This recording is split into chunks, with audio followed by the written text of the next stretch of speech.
Guys, so talking about innovation in the next 10 years, there's one company that gets a lot of bad rep, right? The company is called Microsoft. A lot of people think, oh, they're going to be doomed. I think it's going to be around in 10 years. And we're very lucky to have one executive vice president here. He's actually even rumored to be one of the potential next CEOs of Microsoft. And who else to interview him than another staple for LeWeb? He's been here 6 times. So please welcome Malik and Satya Nadella.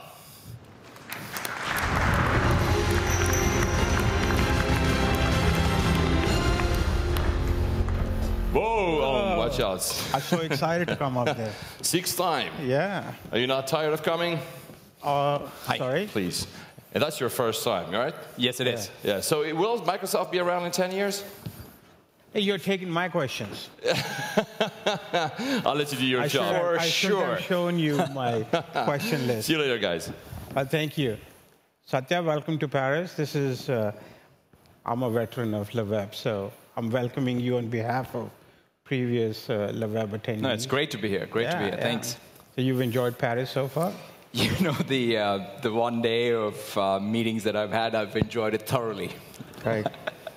You know, it's not raining, it's not snowing, it's sunny.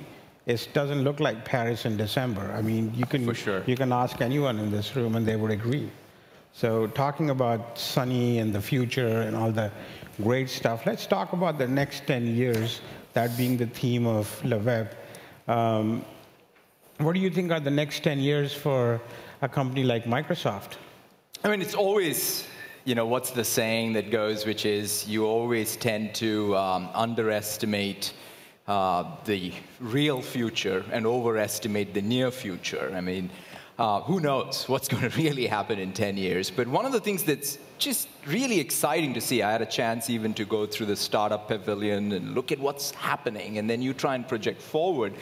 This meme of digitizing everything is well on its way. In fact, there were 3 examples I was thinking about, in prep for this conversation.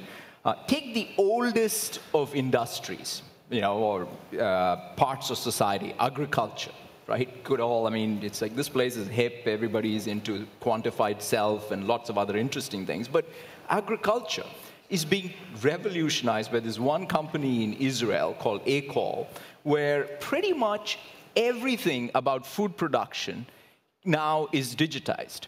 So that means you can manage the efficiency of the supply chain and the demand chain of agriculture, which has huge ramifications in society when it comes to food safety. So that's one example. And another example, I ran into a French startup that built this stadium management system called AP2S. I was thinking, oh yeah, here's a business application, having spent many, many years in business applications in the past. And I started talking to him, and he was describing what they're doing. It just doesn't feel like the biz apps that I grew up with, let's say. Right. It's a stadium management system that actually knows about everybody in the stadium. So that means because of geofencing and mobile applications, the fact that you walk into a bar next to your sort of stand, the barman knows who you are and what to serve you and so on and so forth. So it's just like what was a business app, a CRM for stadiums is just completely different. And then recently, Xbox One shipped, and we have Forza Motor 5. And there's this one feature of it which is just stunning, right? So you're playing, you're racing. It's learning how you race. It creates a digital avatar that then, on behalf of you, races with others, and you get points for it. So these are 3 amazing sort of examples of industries from agriculture to gaming, where this notion of being able to collect all data, to be able to reason about data, and have this ambient intelligence that's powering every experience, I think, is what we will see through in the next 10 years. And in what shape and in what form, really, it's hard to speculate. But if we thought about technology, I think it's data and the ability to reason over data that's probably going to shape more of the future. Right. I think so. What happens to a company like Microsoft, which is very steeped in operating systems and productivity apps, which belong to the world very different from the one you described? Where do you guys go with it? Even, look, any company, including ours, it's all about what we do going forward versus what we've done. At some level, our reputation is both great and at the same time is really reflective of the work we've done in the past, right? So we had great successes with Windows, we've had great successes with Office, but it's just a question of what do we do next? I described what we're doing with Xbox. I mean, what is it? Is it a console? Is it a game? Is it a cloud gaming service? Is it entertainment? It's everything. I mean, what was Xbox in the previous generation to Xbox One is fundamentally transformed. Same thing with what we're doing with Surface. It's Windows, it's a Windows device. It comes with Office in new forms. It's got speech and it's got inking. It's just different. So it all comes down to us reconceptualizing the business you're in. And my feeling is, if you look at the broad stroke of technology shifts, it seems like, at least on the device side or on the client side, it's the changes in UI. Or input and output, basically. It's touch or ink or voice or gesture. I think that's going to be the next big revolution. And we have our shot at it like anybody else, and we're going to go strong. Then on the back end, I've always noticed that it's all about the factor of production, an improvement in utilization. Mm-hmm. If you look at what happened between minis to client server, it was just that you could get more done with less. What happened with virtualization was you could get more done with less. What's happening with cloud is you can get more done with less. And that's the secular change on the back end. So input, output on the client, better utilization on the back end will fundamentally change, and we have to play in it. And that's what we're doing with our cloud platform and what we're doing with our devices. So, any changes like this, these big changes that companies need, it's much easier said, much more difficult to do, mostly because of the cultural bias and pre-programmed memory of the organization. Do you think Microsoft can overcome itself and embrace this future? We have to, right? I mean, there's no other answer in this business other than to say you renew yourself every day. And, sometimes you're successful, sometimes you're not, but it's the average that counts. We wouldn't be here 30 years since our founding if we were not able to ride the new waves of technology. And some more successfully than others. There's no question of that. So at the same time, the fact that we have the capability that allows us to go and hunt for the new concept, I think is the key to this business and longevity. Right. I think there is one difference which has happened in the last 10 years is, in the last 10 years, the companies earlier used to have a lot more time to react to the emerging ideas and emerging competition. Today, the world moves at a much faster pace than, I guess, a big company like Microsoft or even Apple or Google is used to, because people are coming at it a whole different mindset. I mean, is there a chance for big giants like your company to come back and just be more adaptive like that in a world which moves very, very rapidly? Look, see, here's sort of this notion of big company and small company. I don't subscribe to the point of view that somehow that is the foundational thesis for whether you're innovative or you're fast or not, because any successful small company becomes a big company by definition. Mm-hmm. So therefore, you have to be able to deal with scale in meaningful ways and in smart ways. Mm-hmm. If you deal with scale where you stop innovating, then that's death completely. Right. But at the same time, if you can renew yourself at scale, which is what we've had to do. It's not as if there have not been at least 4 or 5 big changes that we've had to navigate over the course of the last 30 years. And it'll really come down to whether we can do that. And if you look at even where we are in my business with cloud computing, take what is to be our database product. And especially if you talk to database engineers, they take a lot of pride in build to last. And especially when we built SQL Server, you had to ship this transactional system that powered a lot of banks and online transaction processing, and you wanted to be careful. But now, with the Azure database, the entire team is just 100% focused on every day improving the service. So the experience of even a regular database engineer and how they think about innovation is much more continuous. And so therefore, at some level, our ability to re-engineer ourselves, both in terms of what we do as far as innovation and how we do it, the skill set we have, and how we service it, has fundamentally gotten transformed. Right. Let me ask you, rephrase my question for you. So in the mobile world, Apple and Google have been setting the agenda. In the cloud, Amazon has become the agenda setter for the cloud services. In the past, Microsoft used to set the agenda for operating systems, applications.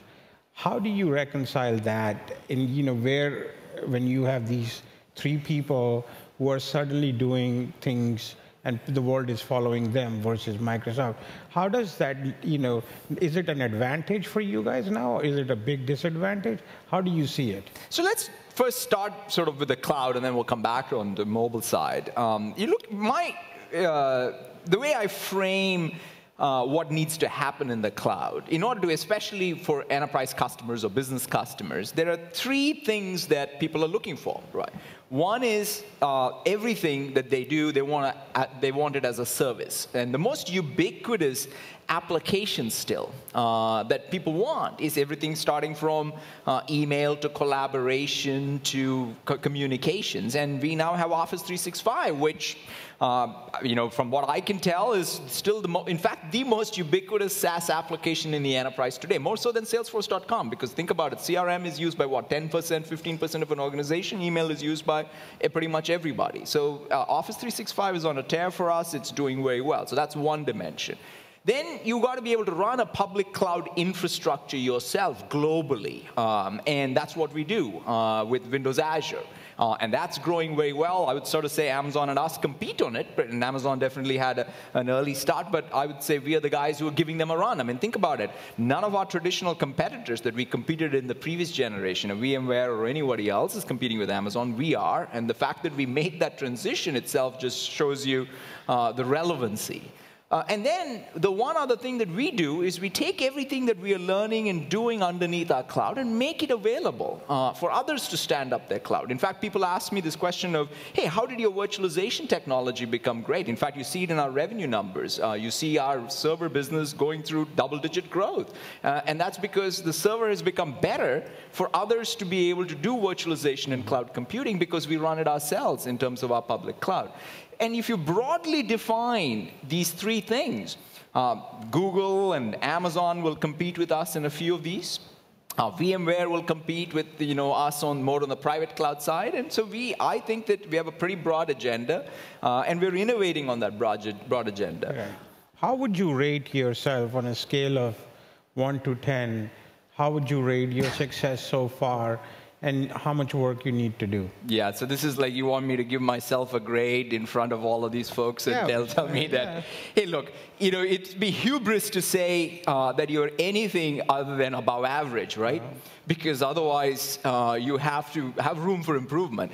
The way I would sort of say it is, if I look out in the next 3 years, what percentage of our business and our growth is coming from new areas? Because if you have, we have $45 billion of commercial business.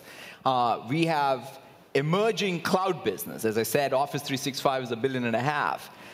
And Azure is, doubling every 6 months.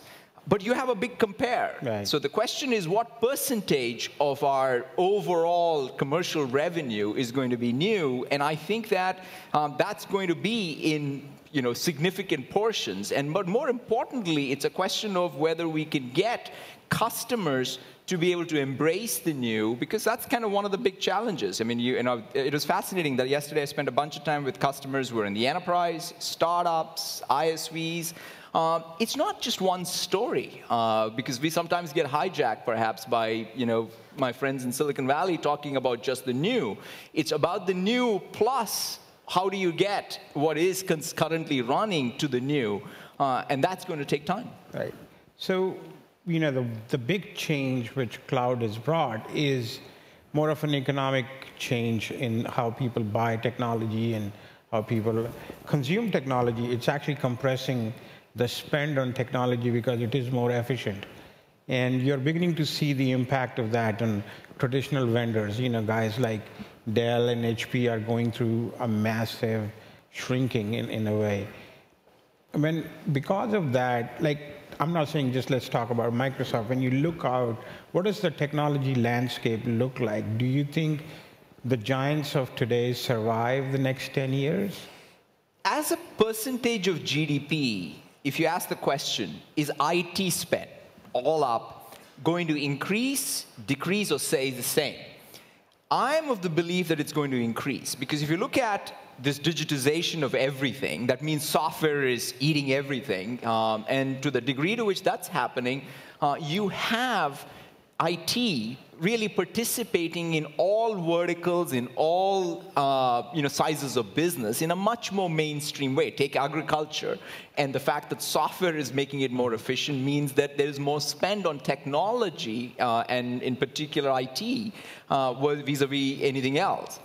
So if you believe that, then the total spend is going to perhaps come in two forms. There's going to be what I would call new IT, and then there is, let's call it, existing IT. There will always be compression on existing, and there will be expansion in new. And for any vendor to be successful, they have to participate in that expansion versus just the compression. You can be, in fact, very effective in grabbing share. What's happening to us in virtualization is that, which is we're grabbing share in the compression because of the value we provide. But we are also participating in the expansion. In fact, on Windows Azure, when I talk to enterprise customers, a lot of what they're doing is non-zero sum with what they do with our servers. They're building new applications to be able to do things like customer interactions, telematics, things that they didn't do in the previous generation. So it's non-zero sum, at least in the intermediate time frame. Right. But you didn't talk about the traditional vendors. What happens to them? Like, what is their path to survival? I mean, and I think I'll just go back to this. I mean, there is no such thing as traditional, because I think that this business of ours doesn't respect tradition. Mm-hmm. What it respects is whether you're relevant and innovating in the future. So I think that if I generalize your comment without taking any names, then it'll come down to anyone being able to do relevant things in the future. Mm-hmm. And as I said, if you don't have a real stake in the new, then just surviving on the old, even if it is about efficiency, I don't think is a long-term game. Right. So who are your competitors now? Like, Microsoft does so many things in like so many markets. Who are the competitors? Who do you see as your real competitors? I mean, it's fascinating. I mean, even in the years that I've been there at Microsoft, we've seen lots of different waves of competitors, and it's fascinating. I mean, if you think about day in and day out today, you mentioned Amazon, you mentioned Google, and those are the ones that I think have the capability, especially if you look at the enterprise space, which is what I focus on, and cloud. We have traditional competitors from VMware to Oracle and others, but it's definitely I'm more occupied by even the new competitors that have emerged, and the fact that we're competing with the new is what's vibrant about this space. Right. So we are sitting here in Europe, and I think I bet you the question in everybody's mind right now is that how can we continue to trust American vendors in the light of NSA revelations, and especially a company like yours, which is a pan-global company which touches everyone. I mean, what is the thinking behind? Yeah, I mean, I think it is problematic in the sense that businesses and users are going to use technology only if they can trust it. And clearly now, it's the responsibility, I think, of governments, the US government included, to restore that trust. The only mechanisms that I think we have learned is the respect for the liberties of people and the rule of law is the one way to have societies thrive. And so at this point, I think the surveillance system has to be reformed. And then the best way to reform it is to have laws govern it, which respect then individual privacy, of both citizens of the United States and the citizens, of the world. And I think that's the stance we have taken, and we're going to actively push for that. Right. I think our time is up, but I want to ask one last question. How is it to work on a day-to-day things when you're being mentioned as the next likely CEO of Microsoft? Look, for me, it's a great time to be at Microsoft for what we're doing. And day-to-day, it is about getting focused on what I'm doing, and I'm excited to be doing that. So no news today? There is no news. I was hoping we'll have some news, but thank you very much. Thanks a lot, Om. It's a pleasure. Thank you very much. Thank you, guys.